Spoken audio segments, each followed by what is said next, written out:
Welcome back, students.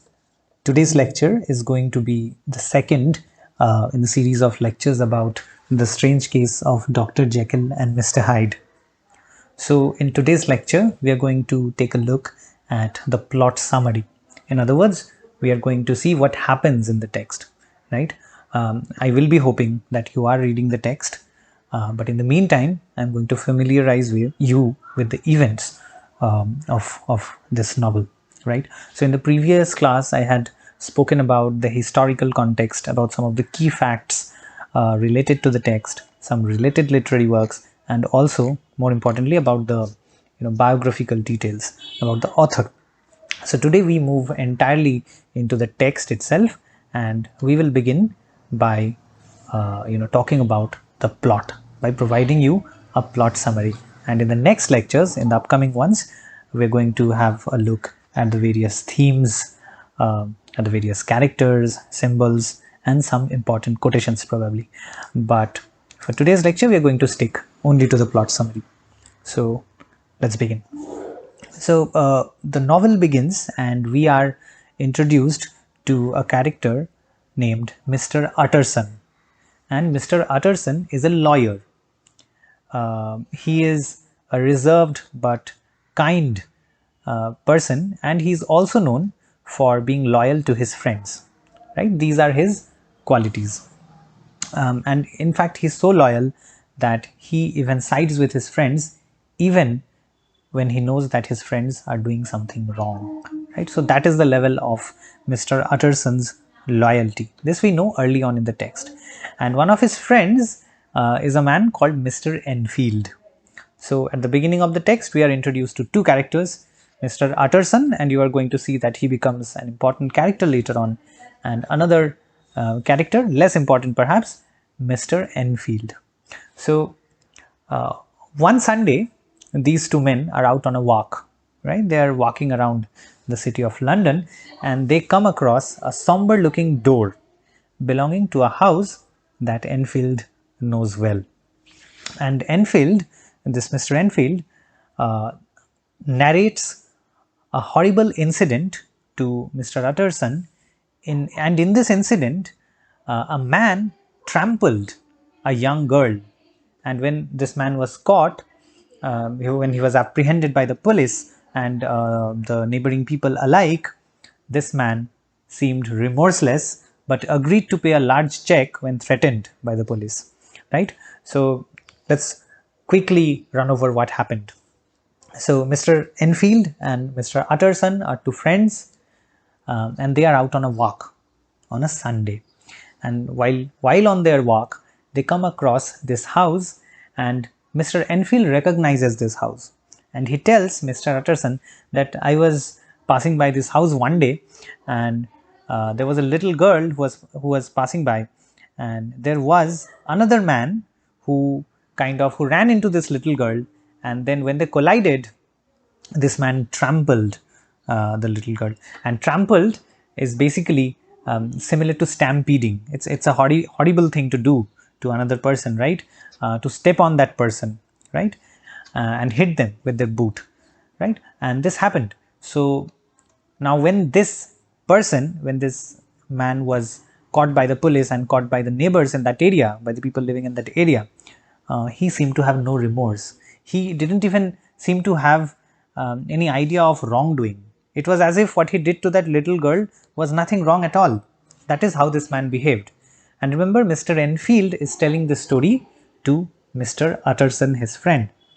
Now, eventually, this man who collided with that little girl and trampled on her, he was threatened by the neighbors and the police.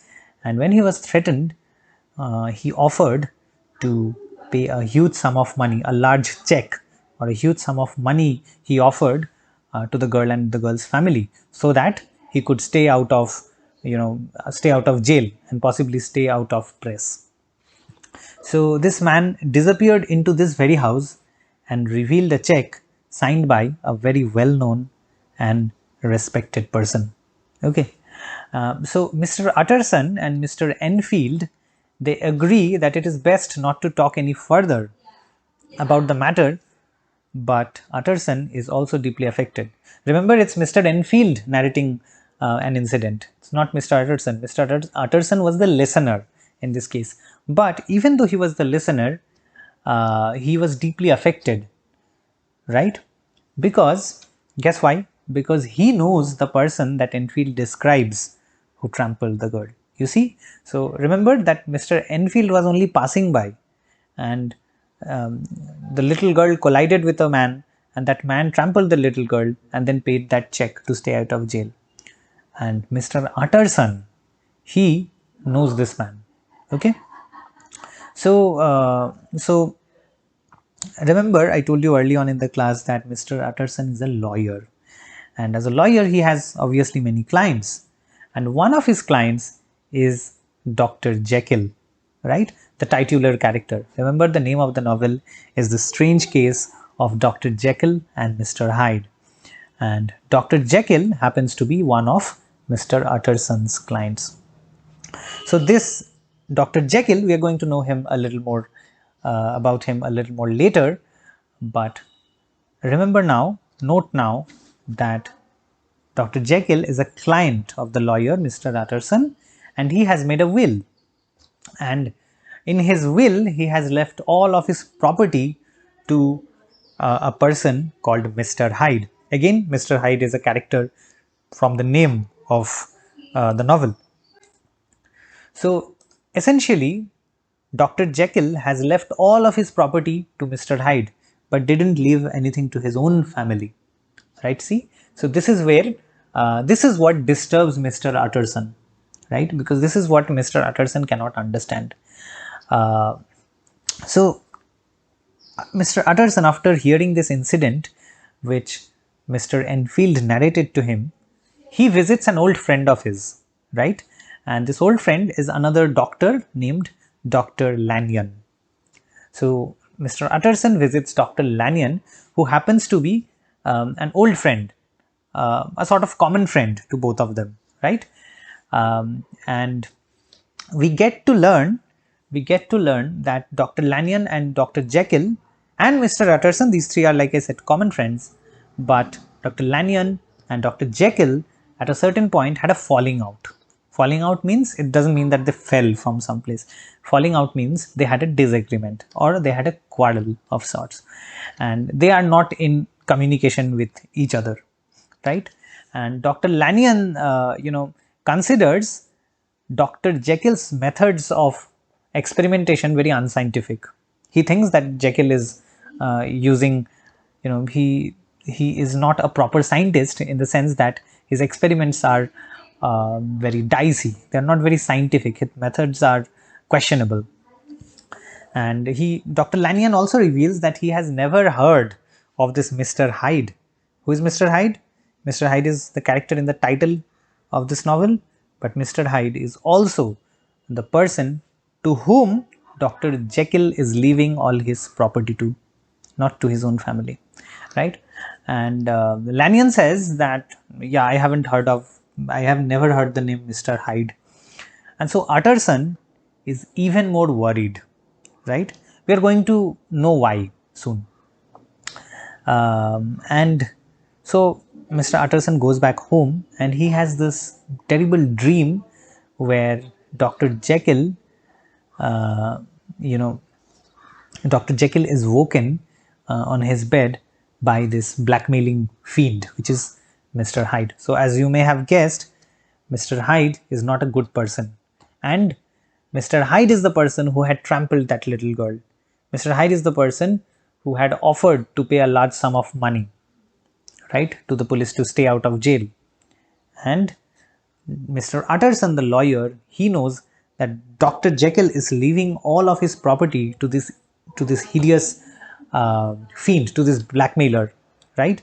So he is convinced, Mr. Utterson is convinced, that somehow this evil Mr. Hyde has managed to blackmail his friend Dr. Jekyll, and has, kind of made a plan, elaborate plan to seize all of his property.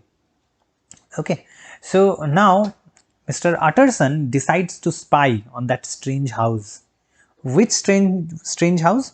If you remember, when they were out on the walk, Mr. Utterson and Mr. Enfield were having a conversation, and in that conversation, when they were starting to have that conversation, when they reached this house, and Mr. Enfield then informed Utterson that it was in front of this house that Mr. Hyde trampled that little girl, right? So what does Utterson do? Utterson starts spying on that strange house, right, which was the scene of the crime. Finally, after after spying for quite a few days, one night he sees this Mr. Hyde approach and confronts him and senses the same air of evil about the man that Enfield had described. So if you remember, when Mr. Enfield was narrating that incident to Utterson, he had said that this Mr. Hyde was a really evil person. If you stand near him, you will feel that the air around that place had become more negative, right? So there's a negative sensation around this man, right? And the same feeling confronts Mr. Utterson when he meets Mr. Hyde for the first time. So after spying on the strange house, on that strange house, and finally having a look at Mr. Hyde, Utterson goes to Dr. Jekyll's house and does not find Dr. Jekyll there. Dr. Jekyll has gone somewhere, right? And so he asks his servant about Mr. Hyde. And here the servant reveals to Utterson that Dr. Jekyll has instructed all the servants in the house to treat Mr. Hyde almost like a master. So Dr. Jekyll has told the servants that you must give the same treatment to Mr. Hyde that you give me. So you are to treat, if you are treating me as the master, then Mr. Hyde is also your master.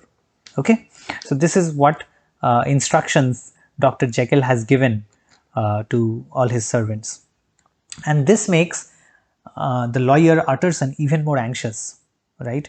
Because he's sensing some foul play. He's able to sense, he knows that Mr. Hyde is not a good person, right? How does he know that? First, remember Enfield's story of Mr. Hyde trampling that little girl. Second, when Mr. Utterson meets Hyde, he is also able to feel that air of negativity, air of evil surrounding the man. And finally, now he also gets to know that Jekyll has instructed his servants to give Hyde the same treatment that they give him. In other words, they have been instructed to treat Mr. Hyde like a master. On top of that, remember that Dr. Jekyll is leaving all of his property in his will to Mr. Hyde. So Utterson is a friend. Remember, he's not just a lawyer who Dr. Jekyll has hired, but they are also friends. So Utterson is increasingly anxious. He is aware that some foul play is going on. He senses that maybe this Mr. Hyde has blackmailed his friend to seize all of his property. So some foul play is there, but he can't quite put his finger on it. Okay. So soon after a few days, Dr. Jekyll has organized this party, right? And Utterson stays behind. Okay, stays behind. I mean, when the party is over, everyone leaves, and Utterson doesn't leave. Utterson stays in Jekyll's house, and he confronts him. He asks him, "What is the matter with you?" Right? There must be something wrong. Utterson says that I can sense some foul play going on. Something is definitely wrong. You're my friend. You have to tell me. But Dr. Jekyll does not confess. He does not say anything, and he only says that he can choose to be free of Hyde whenever he likes. Right? So as you can understand, Mr. Utterson asked him about Mr. Hyde and wanted to know whether there was actually any foul play going on, as he was sure. But Jekyll did not say there was any blackmail going on. Instead, Dr. Jekyll says that, okay, I have given all my property to Mr. Hyde, but I am still in control because whenever I want, I can get rid of him. Okay. Now, after this party, after this conversation that Dr. Jekyll and Mr. Hyde Dr. Jekyll and Mr. Utterson have about Mr. Hyde, 1 year has passed, right? So the actions, so the next scene in the novel is 1 year later. 1 year has been without much event. So for 1 year, we don't get to hear about Mr. Hyde all that much. Mr. Hyde has kind of, vanished from public view. We don't hear incidents, right? And after a year, suddenly there is news about Mr. Hyde being involved in a horrific crime. And this time, remember the first crime that with which the novel began with, where this Mr. Hyde had trampled a little girl, and now after a year he is involved in the murder of a very important man, in the murder of a really respected old man named Sir Danvers Carew. Okay, so essentially he has murdered someone very important, and now he is all over the news.